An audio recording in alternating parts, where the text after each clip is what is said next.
What's up guys, Apoxy here, and in today's video I'm going to be showing you the 7 best exotic weapons to be using in PvP. This list is purely based on primary weapons, so you'll not see any special weapons like the Conditional Finality or Cloud Strike on here. We all know they're good, but they will not be on this list. Of course, like all my other videos, this is strictly my opinion based on my experience, so if you want, you can leave your thoughts and opinions below and we can talk about it. Obviously, there are tons of great exotics, but these are the 7 best ones in my opinion based on the current state of PvP. If you find this video helpful anytime, make sure to leave a like and subscribe, and let's hop right into the list. First exotic I'm going to be talking about is the Suros Regime, because we all know auto rifles are crazy right now, and they are definitely the meta. Especially with the recent buffs to 600 RPM auto rifles, this one is definitely a must-have on this list. Starting with the intrinsic trait in this weapon, we have the Suros Legacy. The bottom half of each magazine deals bonus damage and has a chance to return health on each kill. Without the catalyst, this chance is about 25%, and with the catalyst, you get up to 50% chance to return your health. So the catalyst is definitely worth it, especially if you want to be fighting more than one person. Having that health return is going to be crucial because of course you'll have an increased survivability rate for the next fight. So yeah, the intrinsic trait is definitely a big reason on why I like this weapon. And then moving on to the curated weapon perks, we have Hammer Forged Rifling for the barrel.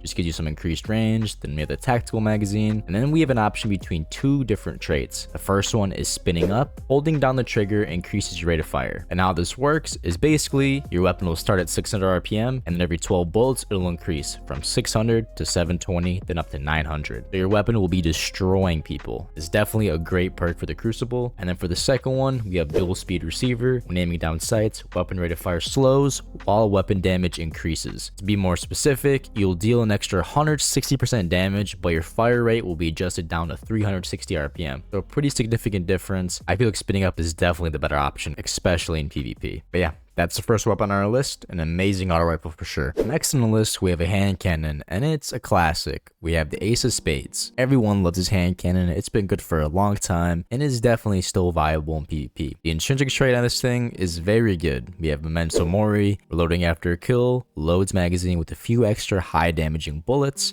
and grants radar while aiming down sights. Basically, this hand cannon has built-in kill clip. Your first few shots after loading your weapon will basically grant you kill clip, and you will be 2-tapping people. So as long as you get that first kill, reload, you will be destroying anyone else who tries to fight you. Some other great things about this hand cannon is it has corkscrew rifling for that increased range and stability, and increases handling speed. And then for the magazine, it has high caliber rounds, which are my favorite for a lot of different weapons. Slightly increases range while also providing knockback and flinch. And then has the perk called Firefly. Precision kills with this weapon increase reload speed and cause the target to explode, dealing solar damage to nearby targets. And then if you get the catalyst, Firefly will deal more damage while Memento Mori is active. So all around, this weapon is a beast and still one of my favorite exotic hand cannons to this day. It definitely competes in the Crucible still. So if you want a nice smooth shooting, hard hitting hand cannon, Ace of Spades is definitely the go-to. Moving on to the beast itself, we have Tarrabah or Tarrabah. I don't know how you pronounce it, but I've always called it Tarrabah.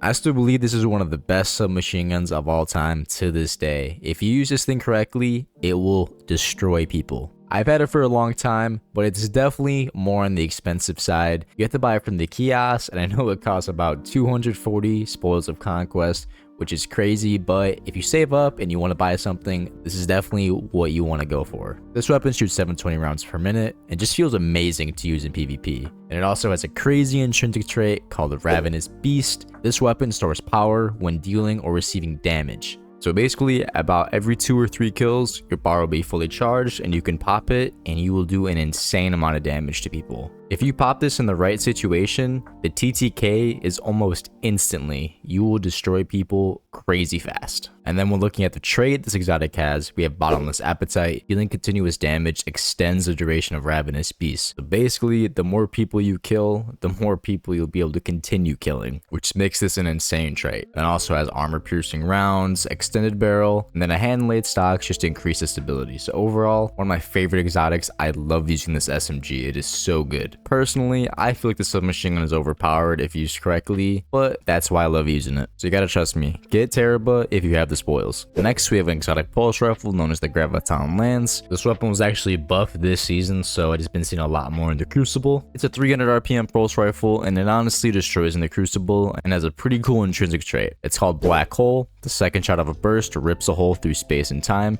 doing high damage and recoil with no fall off. And then you match that up with its trait called Cosmetology. When kills with this weapon cause enemy targets to detonate and spawn void projectiles that track targets. So you're going to be able to spawn a black hole and seeking projectile targets in basically any fight you get into. And the weapon has accurized rounds and hammer forged rifling, so this is just a beast of a pulse rifle. And then if you get the catalyst with the weapon, it basically just adds vorpal and turnabout to your weapon, while also giving you an additional 20 range, which is already crazy because if you look here, the gun already has 100 stability. So you're going to have about 90 range and 100 stability on a pulse rifle. You're going to be mapping people and just destroying everyone that you see. Truly an amazing pulse rifle. I'm happy they buffed it because it wasn't being used for a long time, but now that it finally has a use, it has been demolishing in the Crucible, and you should definitely use it. The fifth exotic on the list, we have a very fun auto rifle known as the Centrifuse. This is an arc based exotic and it shoots 450 rounds per minute. It came out very recently and I've enjoyed using it ever since. If you match this up with an arc subclass, you're going to be absolutely destroying people. It is so much fun to use. Starting with the intrinsic trait, it has overcharge capacitor. Sprinting, sliding, and firing this weapon builds a temporary electrostatic charge,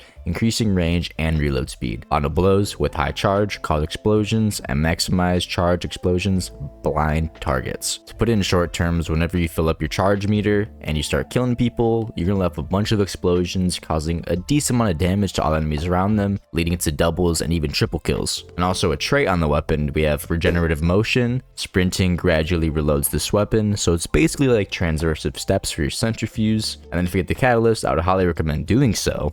While you're amplified, this weapon will gradually gain overcharge, which is a pretty good catalyst because getting amplified with arc is pretty easy. You're almost amplified a majority of the game, it feels like so. And then it also has corkscrew rifling and appended mag with a hand laid stock for more stability once again. Overall, a very good auto rifle, especially in this auto rifle meta. This thing is an absolute beast. Matches up with any arc subclass and you have a great time. It is so much fun to use. For the sixth exotic on our list, we have another hand cannon. We have Hawkmoon, which is a 140 RPM, which is actually my most used exotic hand cannon. And the main reason why is because of its insane stats. You see here, it has 84 impact, 52 range, 73 stability, 91 handling, 59 reload speed, and if you're on controller, it has 93 aim assistance, which is ridiculous. This hand cannon is super easy to use and it smacks. If you look here at its intrinsic trait, that's paracausal shot, auto blows, and precision hits with Hawkmoon grant stacks of paracausal charge.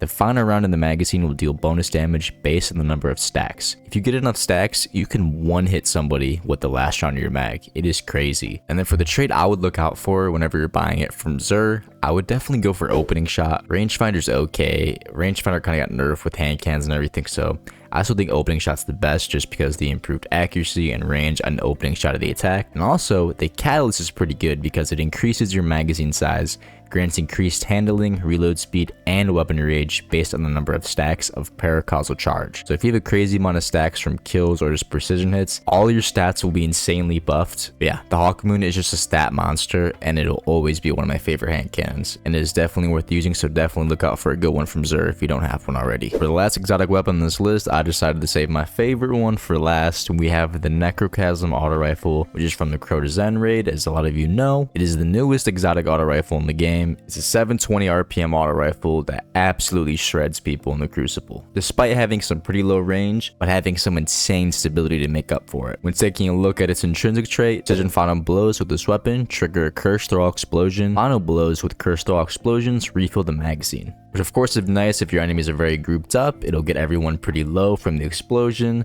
But if you're playing in more 1v1 situations, it might not be that useful, so it really depends on your situation. But besides that, we have the normal trait known as Desperation, which really just seems like a different version of Desperado. It has like the same logo and everything, but reloading after precision final blow or final blow with a curse throw explosion increases your rate of fire and improves stability and aim assist, which is pretty crazy because this already has some pretty crazy stability and has 85 aim assist, so this weapon is really easy to shoot and just feels really nice. And to top it all off, we have ricochet rounds. and arrowhead break. So this thing is really just a demon in the Crucible. Of course, if you want to go through the hassle of getting the catalyst, you can do that, and you can also have Outlaw, which basically just increases your reload speed on precision kills, which is kind of crazy because this already has some pretty crazy reload speed. But yeah, this weapon is an absolute beast. I've been loving it ever since I got it recently. I know it's a little annoying to get, but if you can get your hands on it, this is definitely one of the top auto rifles in PvP right now. So yeah guys, those are the top 7 primary exotics I would be using in PvP in this current meta. I hope you enjoyed the video and found it helpful. Let me know in the comments below what you changed or what you liked about it. And until next time, peace.